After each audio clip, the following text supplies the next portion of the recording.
Hi, welcome to TeachStar, and this video kind of follows on from our previous video. This video is all about being called a liar in teaching. Now, it is something that is difficult to take in teaching, it really is. When you've seen a situation or you've seen something happen and a student says, "You lied, that's not at all what's happened, you're a liar," or says the complete opposite of what you've just said. And they might say it to you, they might say it to the parents, they might say it to your line manager, they might say it to the head of the school. And it's a really, really difficult one because most schools, in fact, hopefully all schools, don't have cameras inside the classrooms. So you can't go to a camera and say, look, you can see the fact that you did that. There's also situations before I've had, and I think everyone puts their hand up, I'd hope, to say that actually sometimes as teachers, we get it wrong. That we read a situation, we're sure we saw that person do that. But then when we go home, we're like, actually, I'm not 100% sure. I did 100% see that person. Or when you hear the student's story, you go, oh, actually, yeah, that could have happened. Or you could have been, instead of throwing something at someone, you could have been passing it. Yes, that's against the rules, but that's not the same crime. And you start evaluating your own behaviour management policies, because you're like, oh, hang on, this relies on me getting this right, and sometimes you don't. And I think as teachers, it's really important to understand that we are not perfect. And I think teachers who go, no, this is the situation, all the time without evaluating and without stepping back and thinking maybe they've read a situation wrong, is probably quite a dangerous thing. So I think we should definitely make sure we keep doing that. But we're thinking about the situation of inside the classroom. So teacher has picked up a student saying, you've done this. The student has said, no, I haven't. Well, how do you prove that? Well, the first thing to do is always share the facts with the student. Instead of saying, you have taken that pencil from, person Y next to you, say, I saw you with that pencil. Or you have that pencil. You say, I saw you have it about a minute ago. I saw it in your hand. And then suddenly, instead of saying that they've taken it, because their defence is, I haven't got it. Well, you had it. I saw you have it. And then suddenly the story unravels that they did have it and they passed it on to a different student. And then you can figure out who has person Y's pencil. The fun of teaching, trying to figure out who has someone's pencil. But anyway, try and share the facts. I have seen you do this, and try and be as factual in your head as you can. If you say something like, in a test, for instance, if you say, you've just been cheating, you've been teaching would be good, but you've been cheating, that is a really, really big accusation to make with a student. And if you think about what you've seen, what have you seen them do? You've seen them look at someone else's work. Have they been cheating? There's no way of you telling that. Absolutely no way. So you can't prove that they have been cheating. But what you can prove is they looked at someone else's answer sheet. And so instead of saying, you're cheating, get outside, you say, look, you know the rules, you can't look at someone else's work, you need to go and step outside. They can't argue against that then. They could argue against cheating. Cheating's more abstract, and it's more basically what's going on in their brain, whether they're processing the stuff, whether they're looking at the right question. It's all stuff they can argue against. Oh no, I'm on a different question, see? I'm not even on that question, whatever. Okay? So if you're fact-based with the students, if you say what you see with the students, they can't argue against that. And it's pure, it diffuses any possible issues. Now, they could lie and say, no, I wasn't. Okay, but you know in yourself that they did. You say, well, I saw you do it, so I can only do what I see. And perhaps, and give them a bit of a get out of jail free card, maybe.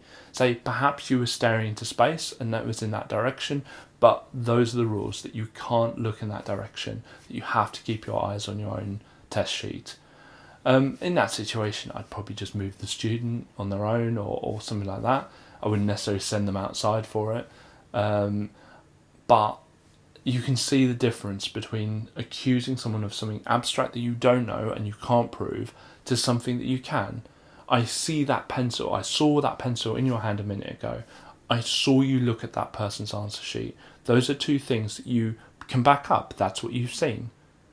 But saying you've taken it or you've stolen it and you're cheating, you can't possibly back up, and that's always going to open the door. The biggest one to be careful of, and this is one to really be careful of in my experience, is bullying. Don't ever accuse a student of bullying, at my recommendation, without huge investigation, without heads of year or heads of house or SLT being involved. Never accuse someone of that, because that is definitely something you cannot prove. You cannot prove that then and there. You can prove the actions at that position, at that moment. You can prove the actions. It can then be passed on to someone else who can view it more kind of holistically and try and figure out exactly what's going on, see if there is instance of bullying. That is no, and you should always pass that stuff on, because bullying is not something I accept at all. But you can never ever prove that someone has bullied in that instance. So if you see someone, I don't know, calling someone names, then don't say you're bullying that student. You say, right, I heard what you said, and that's against our school rules, that's against my classroom rules. I need you to go outside, or I need you to do this, or whatever the policy is in your school. So always focus on the facts of what you have seen, not what you've then implied from it. And that's going to be really, really important, because if you call someone, but you're bullying that student, you can't prove that later on. If it goes to parents, if it goes to the rest of the school, and they say, well, hang on, what did you accuse that student of? You can't back that up. But what you can do is you say, I saw that student, call that person a name. Well, that's a defence. That's an absolute defence, and you are completely justified in calling that person out for that. And I think that teachers have this inherent kind of instinct to ramp things up straight away. Everything's like the worst thing you can do, because teachers are so passionate about teaching, and anything that deflects from the teaching, any background noise, is interference. We don't want that, and we absolutely in our heads think it's the worst thing ever. But please try in interactions with students to keep things factual. And if they call you a liar and you've kept things factual, then stand your ground. Don't ramp up the situation. Don't make it so that it's like this and they're getting angry, you're getting angry. No, I didn't. Yes, you did. I saw it. Look at our last video. Just walk away. Just diffuse it. Deal with it later when you're both calm. And if you need a mediator there, or you need someone else there, then maybe ask your line manager or another colleague to kind of sit in there to mediate and figure out what the truth is. And I think that teachers can get drawn into this black hole of 10-minute discussions over what the right story was. I'm not suggesting that you engage the student very long with them saying, no, I didn't do it. There's nowhere that discussion can go. You, as a teacher, thankfully, in most schools, your word is respected slightly higher than the students, as long as you keep things factual of what you've seen, and it resolves itself. And I always find it better if the student admits to what they've done, and I find ways and techniques of making sure that they, during the nice calm discussions, give them a bit of a way out. And I always try and give students a way out. Look, you're going to have this punishment either way, but next lesson, I will we'll be able to deal with this a lot better if you just admit what you've done, and then we can move on. You can get the punishment either way, but this will really help us sort this out, so that this isn't something that's going to go on for multiple lessons. Regardless, after that punishment, you do get a fresh slate with me next lesson, but you might feel more agitated if this carries on. So we want to be open and honest. And sometimes the students admit the whole thing, sometimes they go 50%. Yes, I did look up, but I didn't look at their test paper. And you go, okay, I accept that. But I still saw, and as long as it tallies with what you've seen, yes, I did have that student's pencil, but I just found it on the floor. You go, okay, but that wasn't your pencil and you didn't give it back to that student, you go, yeah, I didn't, I gave it to someone else because I thought it was theirs. Well, you should really ask around and see whose pencil it is. But okay, we've resolved that, let's move on to the next lesson.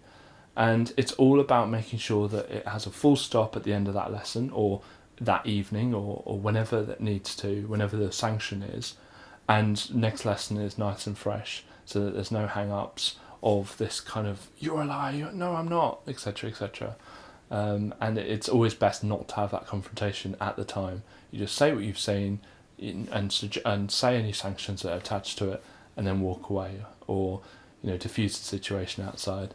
I hope this video has been useful. Please feel free to write some comments about maybe future videos you want me to make. Thank you. Thank you very much for watching this video. If you want to see more from us, please click subscribe. We release videos every single weekday at 5 o'clock in the evening. Thank you.